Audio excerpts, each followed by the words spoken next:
Okay, to honor our time, last question. And I pulled this from your reels. I saw you guys did a series on The Good Place, which is one of my favorite shows to dissect, and we actually studied it again in that class I mentioned.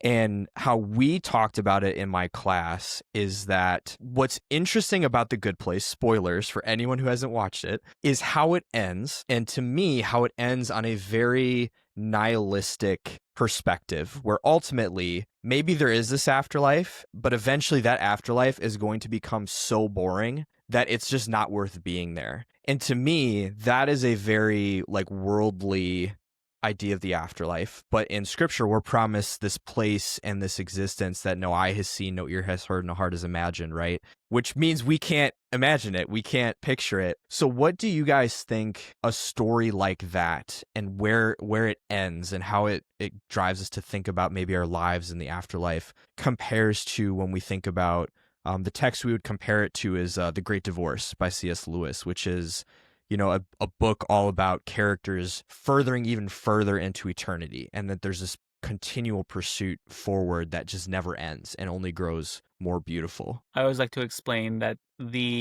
how the good place figures out the problem of hell is that they just create purgatory. So Yeah. I think that's interesting. But that's something I've wrestled with as well. And in my own classes, when we're studying Revelation and stuff like that, I ask my students, do you ever get scared of eternity? Does eternity scare you? And interestingly enough, a lot of people are scared of eternity because Mm. what are we going to do for all that time? And the way that there's two ways that I answer this question. First is that relationship is the answer. No matter how much you think you know a person, no matter how like deeply you're connected with your friend or your spouse or anyone else, there will always be new things to experience with them. You will never stop knowing a person. And I think in that sense, we will never stop knowing each other. We will never stop knowing God because that is just the nature of relationships. And the other thing that I appeal to is that we as human beings are severely limited by our experience. We cannot imagine, we cannot fathom anything that does not have an end. Everything that we know is temporary. Everything that we see, feel, or touch is temporary. So we cannot possibly fathom something being interminable. But God is beyond all that. And I think, once we are united with God physically in every sense, then that we will be able to experience the reality time the way that God experiences it. I love that. I love the relational aspect. To me, that's the way forward thinking about eternity. Because, I mean, the Bible describes living with God in the new earth, in the new heavens and new earth, in that city there, as a marriage. That's a wedding ceremony to kick off, eternity. And yet, in our marriages here on earth, in our wedding days, what do we say? I I promise to have you forever, until death do us part. I mean, somehow we're not scared of that kind of relational tied foreverness, so to speak, when it comes to a marriage, but somehow when it comes to understanding the idea of an afterlife or what eternity will look like, there's a certain fear. And I think understanding their relationship makes all the difference. People are attracted to the idea of living with someone and being married to someone the rest of their lives. So when it comes to the being that has perfected relationships, wouldn't that be even more Mhm. appealing?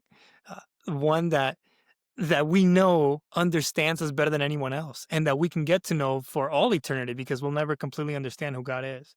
It's interesting that most happy stories, fairy tales, end with this idea of they live happily ever after, right? That's the good ending. But what's behind it is their relationships. They lived together happily ever after. Right? An individual living by themselves forever doesn't seem as appealing. That sounds terrible, actually. The relationship, I think, is the way forward. So how do you think we as dissectors of media and stories maybe pull this understanding of eternity and what matters and how a story ends and how that story ends points to or points away from the truth? How do you think we bring that into our consumption of art and kind of, bringing it full circle? Like, what does it look like for us to like invite God into relationship with our entertainment habits? Josias, I think could you say something? Well, I Yeah. let me think of something. So I think if we if we view, some people view, at least some people I've talked to, right? I don't want to overgeneralize. Some people that I know feel as if I engage with certain type of content, then God may not be with me, right? Mm, Somehow I'm losing God's presence as I engage with this. And I don't always see it. I don't know that I see it that way. Jesus promised that he would be with us, his disciples, always, even to the end of the earth. And so I enjoy sitting down with friends to engage with movies and media to a fault. I mean, my wife hates watching movies with me because she's like, I don't want to talk about the themes, like I don't want to think about all these things. I just kind of want to sit down and enjoy it. And for me, I love the shared viewing, the shared experience. And I think God can be part of that with us. Even if it's something that kind of halfway through, we're like, oh man, maybe I shouldn't have been watching this, right?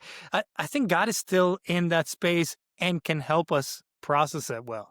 Like, yeah, maybe that wasn't the best thing for you, but I'm still here. Let's learn from it. Let's, again, instead of removing yourself from the reality I've created for you, how can this help you re-engage? And so seeing him as part of that starts the relationship here and now. And then also means that your engagement with media is not individualistic and it's mm, already in a way sacred if he's there with you. I think of it this way. Like I really relate to Josias's point where my wife does not like watching films with me because she says, "Oh, you talk too much. You ruin everything." It's really funny. So I think one of the people, of course, Josias is one of the people that I can actually engage with, like with media the way that I like do this way. But the other person that I think about is my father, and it's my father that actually taught me to like watch movies this way. And so one of the things that mm, I look forward to the most is sharing new media, new stories with my father to see his reaction, to converse with this stuff about it. And I think that is how it should be with God. Like, let's experience this together. You talk to me through scripture. How do we engage with this together? So very similar to what Hosea says, I kind of like see like, inviting God into my experience with media the same way that I kind of like to engage with my father. Hey, what do you think of this? What is your reaction to this? I think that is how I see it as well. mm. Yeah, I think we're very big as a team on the idea that stories are relational. And at the core of all the best stories is you have to have multiple people in it. Like some of, there are, certain examples, I'm sure, but the majority of amazing narratives are about a journey. And it's usually people journeying together, not agreeing, coming to agreement, all that stuff. And so I think, yeah, maybe that's the revolution in our modern age of binging and fast-paced content is actually slowing down and watching movies together with the people that want to talk to us about it. So, but dudes, go for it. How do you go for Oh it? no, I just wanted to like one of the things that I found most amazing is that we say that God reveals himself to us in scripture. And scripture is a grand overarching story about God reaching out to us. And so God reveals himself to us in a story, and I think that's just amazing. It's just a testament to the power of stories. Yeah. Yeah.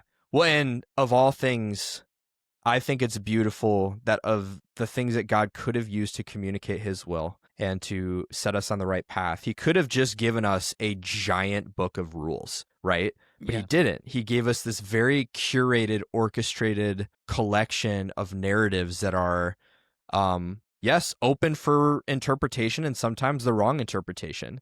But in the other ways, a transformative interpretation across time, across cultures, across different age groups. Like there's so much depth in a story that just straight hard facts just can't capture. And so God's love that he would know that about us enough to not give us the super strict list. But I don't know if you guys had any other thoughts or questions. I'm looking at our clock and we do have a little bit of time, but otherwise I'm happy to close out if you guys are feeling like we've covered all the good stuff. Josh, thank you so much. I mean, Yeah, this has man. been a great conversation. Awesome. We've Yeah. really enjoyed this and enjoyed the collaboration. Really appreciate what you guys are doing at Parable Arrows, and Appreciate hope it. that continues. Stories are more holistic to the human experience. Mm. Cold hard facts engage part of our brain, but stories engage our emotions, engage our memory, engage who we are, right, and what we've experienced. it's something beautiful. And I think I love stories for that reason. And I think there's a reason why Jesus himself used stories and God used stories. Yeah, man. I think I really like whenever we get together and do this, I really realize how much I miss having these types of conversations. So thank you for allowing us to be in this space to come on your podcast and just talk about stories about art and all these different things. It really it's really something special for me. So Yeah. and I think for No, both of us, yes. I just to encourage you guys too, like I've been really excited to see other passionate believers, doing what you guys are doing too, and joining scripture with the things that we're doing and challenging the body to not just see things at a surface level, because I think that's kind of where everything's moving, is let's just see everything as simplistically as we can possibly get it. And I think we need more voices who are complicating our lives in a good way. And so I'm thankful for you guys. And this will not be the last time, for sure. We will do this again, and maybe of a shared movie. But where can the people find you? Where are the platforms that you guys are most occupied on? So we are on all major podcasting platforms. So you look up Cinema Theology on Spotify, Apple Podcasts, Google Podcasts. We're there. We have our social media accounts on Facebook, on TikTok, and Instagram, just under the handle Cinema Theology. Awesome. Cool. We will definitely be able to link it, and I hope that we definitely get some more opportunities to share some ideas and do some collaborative stuff. So thank you so much for sharing your hearts and your wisdom. And everyone else who's been watching, hopefully this was edifying, and we'll catch you on another episode. Thank you.